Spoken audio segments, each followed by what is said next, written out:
Alice's Adventures in Wonderland by Lewis Carroll. Chapter 8. The Queen's Croquet-Ground. A large rose tree stood near the entrance of the garden. The roses growing on it were white, but there were 3 gardeners at it, busily painting them red.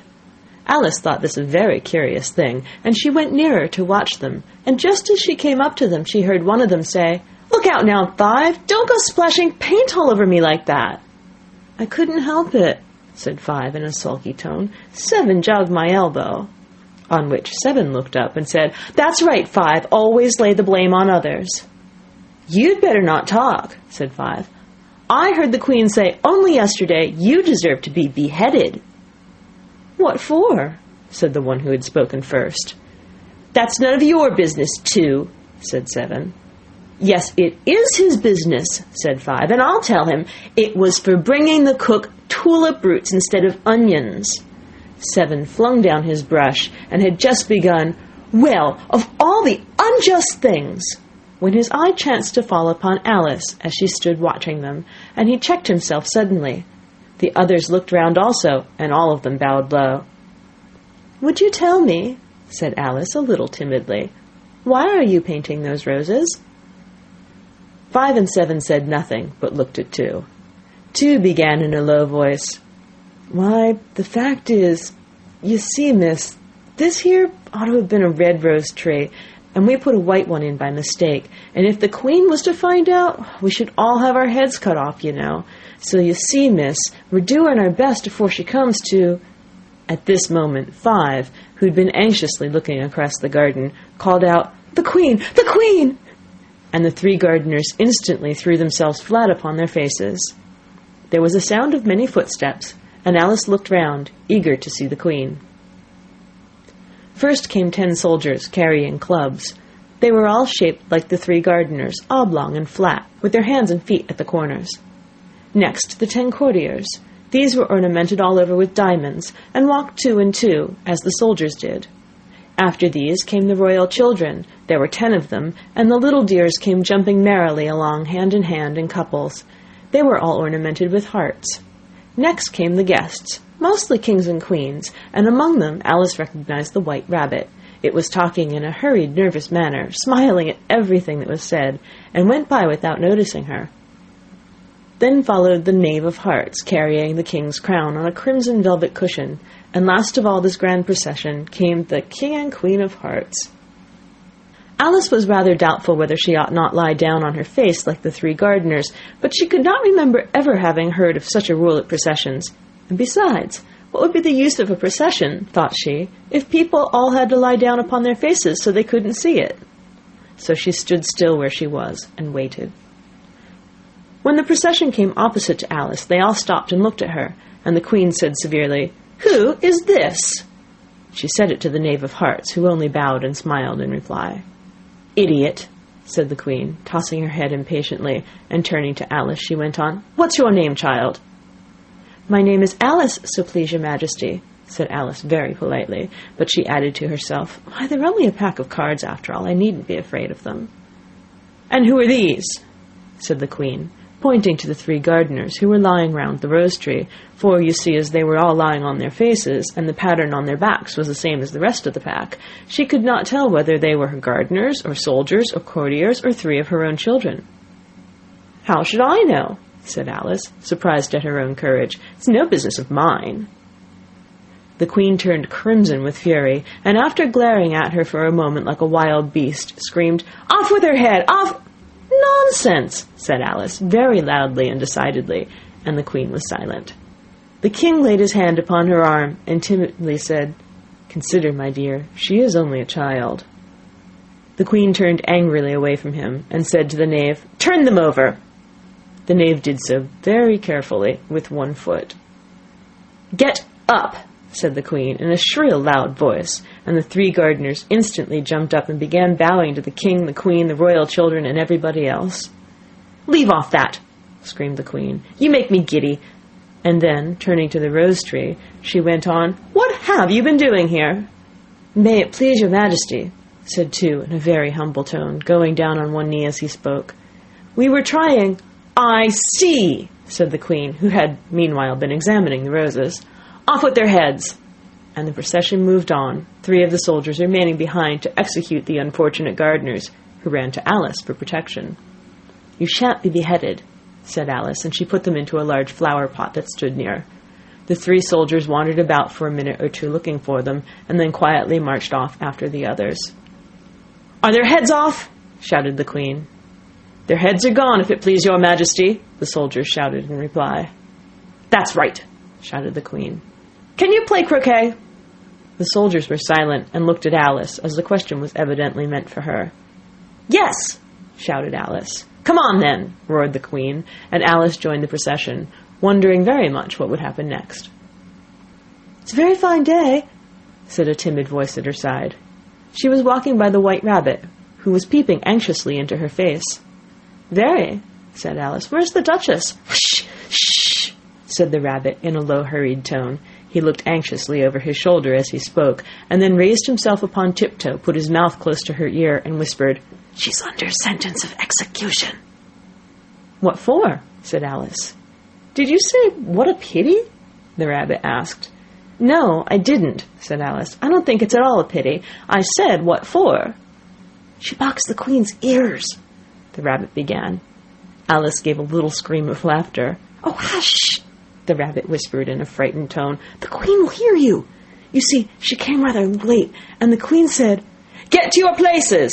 shouted the Queen in a voice of thunder, and people began running about in all directions, tumbling up against each other. However, they got settled down in a minute or two, and the game began. Alice thought she'd never seen such a curious croquet-ground in her life. It was all ridges and furrows. The balls were live hedgehogs, the mallets live flamingos, and the soldiers had to double themselves up and to stand on their hands and feet to make the arches. The chief difficulty Alice found at first was in managing her flamingo. She succeeded in getting its body tucked away comfortably enough under her arm, with its legs hanging down, but generally, just as she got its neck nicely straightened out, and was going to give the hedgehog a blow with its head, it would twist itself round and look up in her face, with such a puzzled expression that she could not help bursting out laughing. And when she got its head down, and she was going to begin again, it was very provoking to find that the hedgehog had unrolled itself and was in the act of crawling away. Besides all this, there was generally a ridge or furrow in the way wherever she wanted to send the hedgehog to, and as the doubled-up soldiers were always getting up and walking off to other parts of the ground, Alice soon came to the conclusion that it was a very difficult game indeed. The players all played at once, without waiting for turns, quarrelling all the while, and fighting for the hedgehogs. And in a very short time the Queen was in a furious passion, and went stamping about and shouting, "Off with his head! Off with her head!" about once in a minute. Alice began to feel very uneasy. To be sure, she had not as yet had any dispute with the Queen, but she knew that it might happen any minute, and then, thought she, what would become of me? They're dreadfully fond of beheading people here. The great wonder is that there's anyone left alive. She was looking about for some way of escape, and wondering whether she could get away without being seen, when she noticed a curious appearance in the air. It puzzled her very much at first, but after watching it a minute or two, she made it out to be a grin, and she said to herself, "It's the Cheshire Cat. Now I shall have somebody to talk to." "How are you getting on?" said the cat, as soon as there was mouth enough for it to speak with. Alice waited till the eyes appeared, and then nodded. "It's no use speaking to it," she thought, "till its ears have come, or at least one of them." In another minute the whole head appeared, and then Alice put down her flamingo, and began an account of the game, feeling very glad she had someone to listen to her.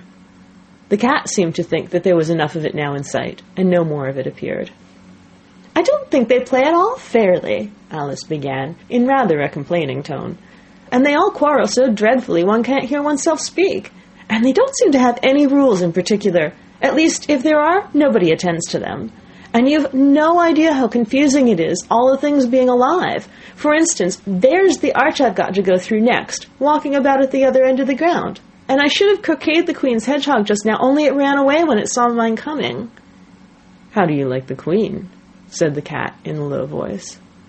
"Not at all," said Alice. "She's so extremely—" Just then she noticed that the Queen was close behind her, listening, so she went on, "Likely to win, that it's hardly worth while finishing the game." The Queen smiled and passed on. "Who are you talking to?" said the King, going up to Alice and looking at the cat's head with great curiosity.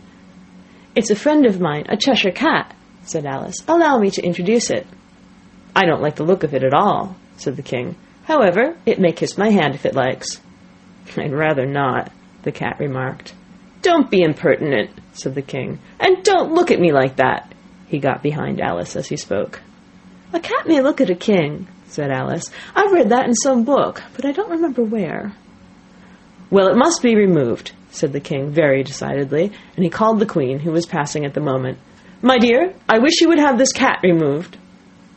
The queen had only one way of settling all difficulties, great or small. "Off with his head," she said, without even looking round.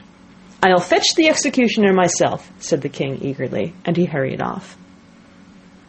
Alice thought she might as well go back and see how the game was going on, as she heard the queen's voice in the distance screaming with passion. She'd already heard her sentence 3 of the players to be executed for having missed their turns, and she did not like the look of things at all, as the game was in such confusion that she never knew whether it was her turn or not, so she went in search of her hedgehog. The hedgehog was engaged in a fight with another hedgehog, which seemed to Alice an excellent opportunity for croqueting one of them with the other. The only difficulty was that her flamingo was gone across to the other side of the garden, where Alice could see it trying in a helpless sort of way to fly up into a tree. By the time she had caught the flamingo and brought it back, the fight was over, and both the hedgehogs were out of sight. "But it doesn't matter much," thought Alice, "as all the arches are gone from this side of the ground." So she tucked it away under her arm, that it might not escape again, and went back for a little more conversation with her friend. When she got back to the Cheshire Cat, she was surprised to find quite a large crowd collected around it. There was a dispute going on between the executioner, the king, and the queen, who were all talking at once, while all the rest were quite silent and looked very uncomfortable. The moment Alice appeared, she was appealed to by all 3 to settle the question, and they repeated their arguments to her, though, as they all spoke at once, she found it very hard indeed to make out exactly what they said. The executioner's argument was, you couldn't cut off a head unless there was a body to cut it off from, that he had never had to do such a thing before, and he wasn't going to begin at his time of life. The king's argument was that anything that had a head could be beheaded, and that you weren't to talk nonsense. The queen's argument was that if something wasn't done about it in less than no time, she'd had everybody executed all around. It was this last remark that had made the whole party look so grave and anxious. Alice could think of nothing else to say, but, "It belongs to the Duchess. You better ask her about it." "She's in prison," the queen said to the executioner. "Fetch her here." And the executioner went off like an arrow. The cat's head began fading away the moment he was gone, and by the time he had come back with the Duchess, it had entirely disappeared. So the king and the executioner ran wildly up and down looking for it, while the rest of the party went back to the game. End of chapter 8.